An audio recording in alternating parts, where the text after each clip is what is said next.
from The Tonight Show that producers hoped we would forget. Johnny's early life and career. On October 23, 1925, John William Carson was born in Corning, Iowa. He developed into the unchallenged king of late night. His mother, Ruth Elizabeth Carson, was a homemaker, and his father, Homer Lloyd Kit Carson, was a manager of a power company. The family relocated multiple times before settling in the town that would influence Johnny's early years, Norfolk, Nebraska, when he was 8 years old. Carson became enthralled with performances after discovering a book about magic when he was 12 years old. Soon after, he purchased a magician's kit and started doing tricks as the Great Carson.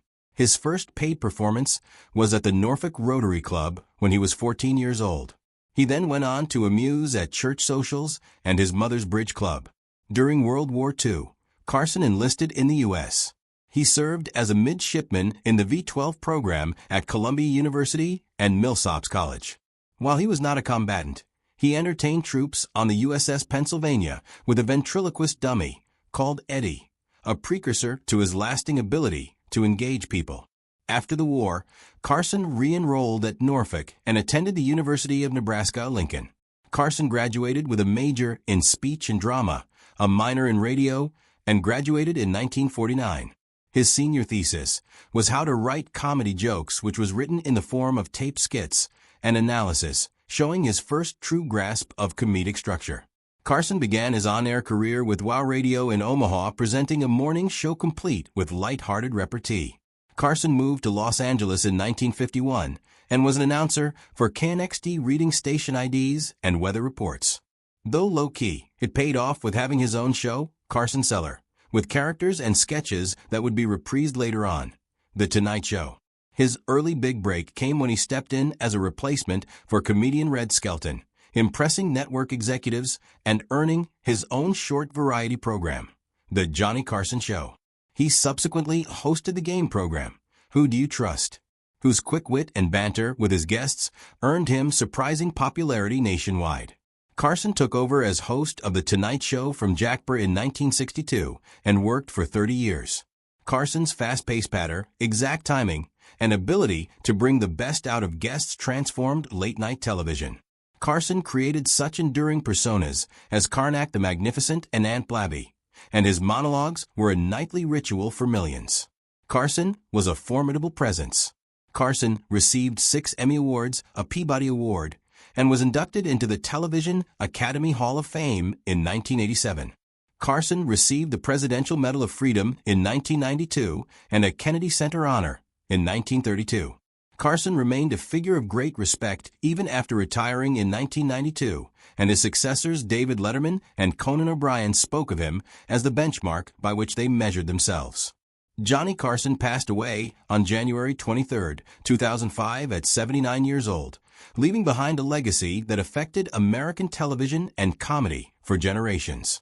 Carson remained a figure of great respect even after retiring in 1992, and his successors David Letterman and Conan O'Brien spoke of him as the benchmark by which they measured themselves.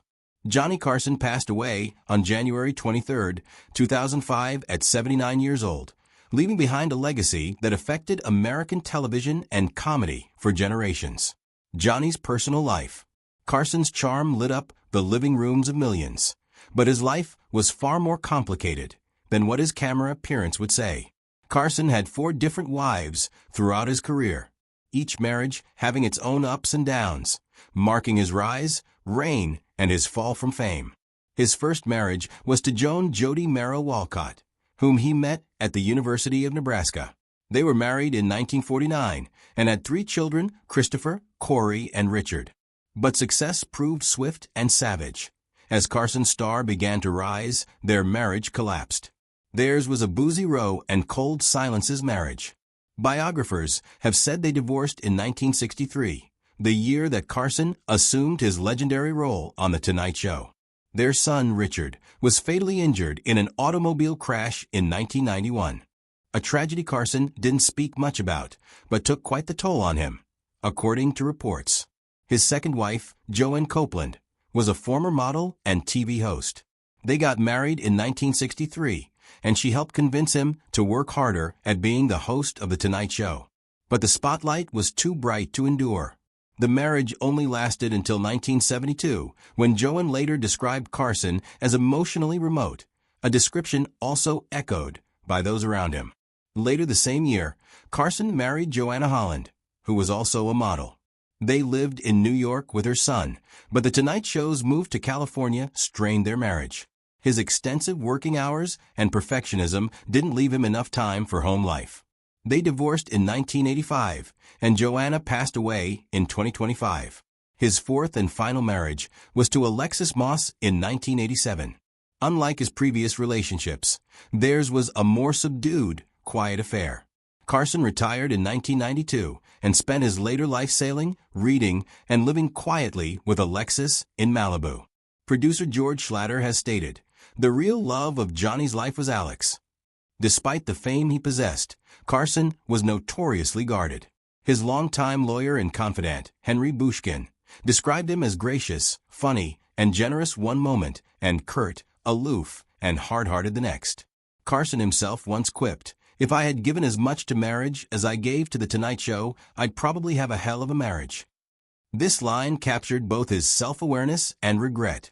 Behind all that laughter was a man who struggled to connect, who gave everything to his craft, but kept his heart behind the curtain.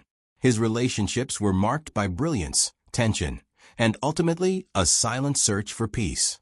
Even with his marriages, Carson kept people at arm's length. As charming as he may have been in public, home was where he was emotionally distant and had regular bursts of anger. According to his friends, he was a man who could be surrounded by people and yet be completely alone. Although Carson avoided politics on television, behind the camera, his views were sharp and uncensored. Once he informed critics that those objecting to his jokes in the home were probably saying something worse there. A hint that he saw behind the pose of virtue with which the public presented itself. Johnny Carson was a contradiction more than an actor. He brought the world laughter, but kept himself within his bubble, staying reserved. The man behind the desk was a genius, but complicated, which is what added to his story being so unforgettable. 14 Most Shocking Moments. Johnny Carson may be the king of late-night TV, but even his domain had those moments so forbidden that producers struggled to keep them under wraps. They weren't bloopers. They were raw and utterly uncomfortable. What follows are 14 moments that rocked the studio and nearly went undigested by the public. 1. The band episode. There's one Tonight Show episode so deeply buried that it's become late-night lore. Star Crate says that this mysterious show was on once and then vanished. No reruns, no transcripts, no official listing, and no surviving footage. NBC never officially recognized it existed, which has only added to generations of speculation among media historians. Rumors spread about what went down. Some said a disastrous guest appearance, possibly a celebrity meltdown or racist tirade, forced the producers to cancel the show. Others say a behind-the-scenes collapse bled over into the live program, leaving a visibly shaken Carson in a state from which he could not recover. Familiar with his composure, Carson was so out of sorts that NBC high-ups scrambled to cancel the episode in its entirety, afraid of reputational damage to the network. What's really terrifying about this period is the deafening silence that followed. Whereas other embarrassing or incendiary moments were quietly cut or shelved, this show was scrubbed from memory.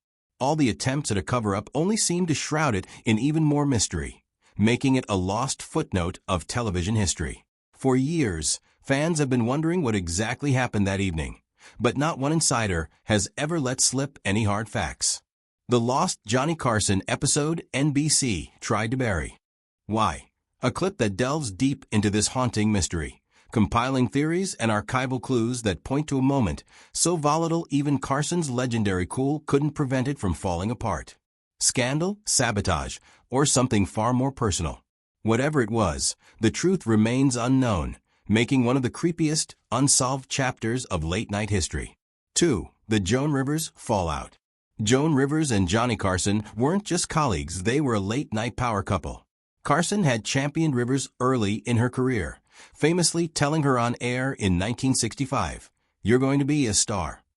Over the years, she became a regular guest and eventually his permanent guest host, filling in whenever he was away. But in 1986, everything changed. Rivers accepted a historic offer from the upstart Fox network to host her own late-night show, becoming the first woman to do so. But she didn't tell Carson until the deal was all but signed. Rivers would later say that she didn't want to jeopardize her standing on The Tonight Show prematurely and was afraid the deal would fall through. But when the news broke publicly before she'd had an opportunity to discuss it with Carson, she called him and he hung up on her. They never spoke again. Not only did Carson cut all contact, but he banned her from The Tonight Show for life. Even if she would run into him in public, he would not talk to her. Producers were shocked at just how severe his backlash was, and the feud was one of the most notorious silent breakups in television history. Rivers didn't again appear on The Tonight Show until 2014, nearly 50 years after her debut and long after Carson's death. Third, Wayne Newton's fight. Wayne Newton's grudge against Johnny Carson was more than an ego war. It was a combat that nearly turned into punches. Carson, during the 1970s, began to nightly poke fun at Newton's masculinity, with Newton emerging apparently effeminate or gay. Newton at first attempted to roll with it, but the jokes never stopped. They were repeated each evening and eventually taken up by other comedians. After a year and a half of trying to reach Carson privately, Newton finally marched into NBC's Burbank offices, found Carson in a meeting with producer Fred Nordova, and asked for a moment alone. What happened next became late-night legend. Newton told Carson, "Cut out all these jokes on me, and they'll cut right out or I'll kick your ass." Carson, known for his icy personality, did not apologize and never had Newton on again. Years later, Newton called Carson a mean-spirited human being and called the gags deliberate cruelty that damaged his reputation. He even blamed Carson's clout for the spread of vicious rumors about mob ties, which led to a legal lawsuit against NBC. The backlash was so intense that Newton's appearances on The Tonight Show mysteriously disappeared and the two never reconciled. 4. Charles Grodin's On-Air Challenge. On September 5, 1990, sadist, and actor Charles Grodin appeared on The Tonight Show and delivered what became the most cringe-inducing interview in late-night history. Grodin's deadpan, dry wit made talk show appearances more akin to performance art and drew a fine line between hostility and humor. But this time, he crossed the line. Halfway through the segment, Grodin challenged Carson with a question. "Do you even care about your guests?" It wasn't asked with a wink or a leer. It was asked like a challenge. Carson was shocked and gave a cold staccato response that silenced the studio audience.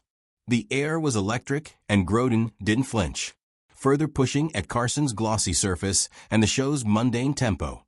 What had started out as this strange little thing escalated rather quickly into an actual ego clash.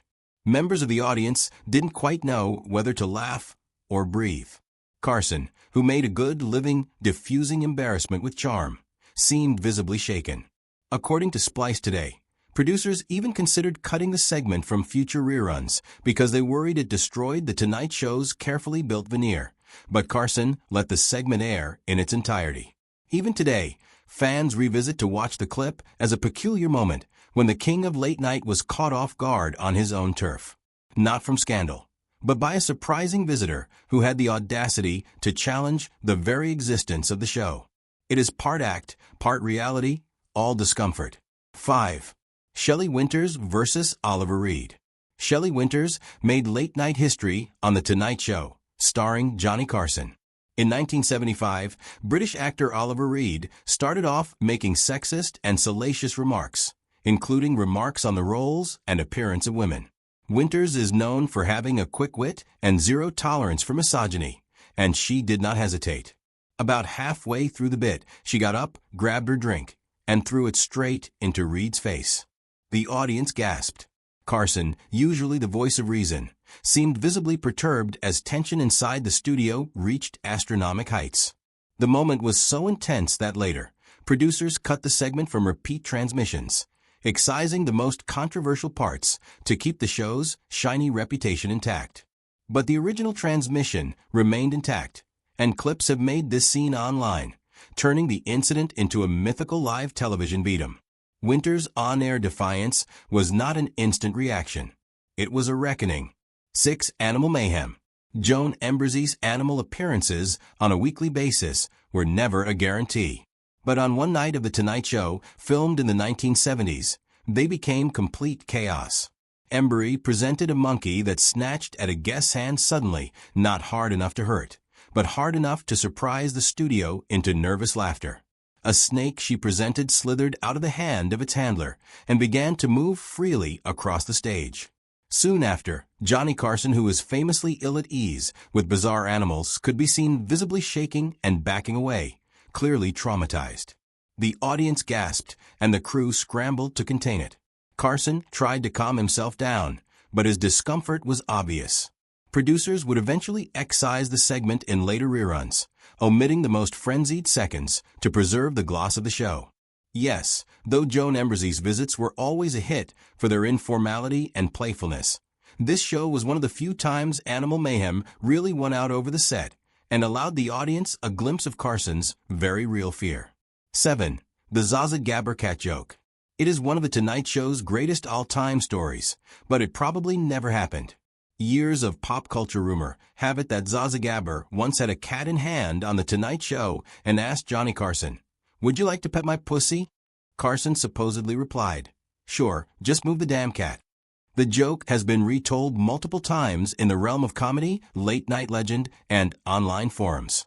However, here is the catch-no authenticated video, no transcript, and no official broadcast that the exchange ever took place. Actually, most researchers and fans nowadays believe it's an urban legend, maybe an example of the Mandela effect, whereby people remember something clearly that never occurred. Some variations of the event even gave the moment to Raquel Welch or Jane Fonda. So, take a guess why Carson's reputation as a cheeky double entendre comedian likely fueled the myth. On the heels of archived debates and hindsight interviews, it seemed the incident was never actually broadcast. It is a joke that lives in memory, not in tape. 8. Carson forgets his monologue. On December 14, 1988, Carson entered The Tonight Show ready to deliver his usual monologue. But first something went wrong. A beeper went off in the audience, throwing him off his timing. Then producer Freddie DeCordova came in from offstage, trying to fix the timing. The double disruption put Carson completely off sync. He tried to start his joke once more, but couldn't remember what he was doing. Instead of struggling on, Carson burst out laughing. He stuttered, tried again, and gave up, laughing so hard he could barely get the words out. The audience burst out laughing as well. And even Ed McMahon couldn't help but laugh along.